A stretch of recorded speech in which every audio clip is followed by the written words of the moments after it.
भैया आओगे बे? चल ना घर जाबो। अरे देखिए काम कर चुपचाप चल। भूख लागा थेगा। और भूख उगला चल काम कर चुपचाप।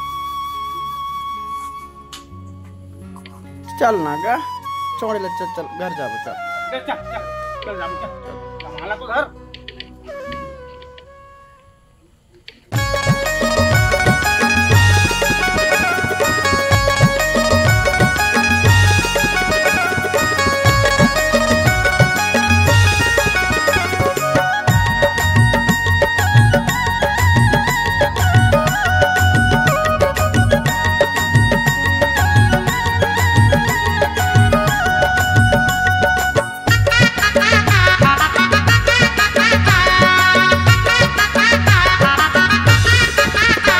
तोर छोटे बहनी वो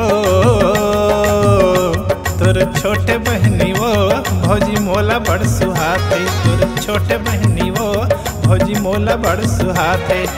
ओकर सुधराई भौजी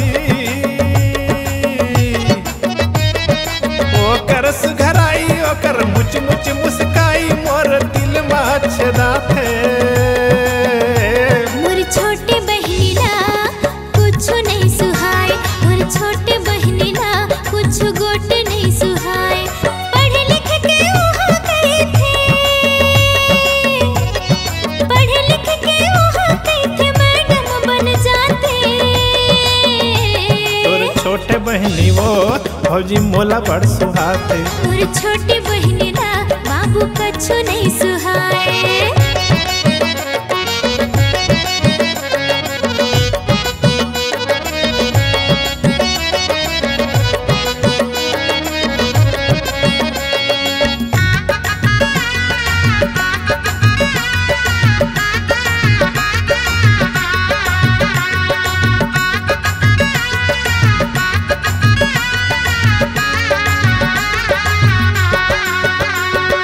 ये भौजी मोर ओकर बिहाला करादा बिहाला करादा। 7 जन्म के बिगड़ी भाग मोर बनादा भाग मोर बनादा। ये भौजी मोर ओकर बिहाला करादा बिहाला करादा। 7 जन्म के बिगड़ी भाग मोर बनादा भाग मोर बनादा। जिंदगी भर तुम्हारा पाँव जिंदगी भर तुम्हारा पाँव धो धो तर जाहूं।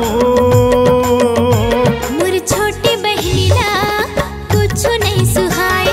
मोर छोटे बहनी ना बाबू कछु नहीं सुहाए।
तोर छोटे बहनी वो भौजी मोला बड़ सुहाते। तोर छोटे बहनी वो भौजी मोला बड़ सुहाते। मोर छोटे बहनी ना तोहरे च संग बिहाहू। मोर छोटे बहनी ना तोहरे च संग बिहाहू। तोर छोटे बहनी ला भौजी मोर च बर बिहावे। मोर छोटे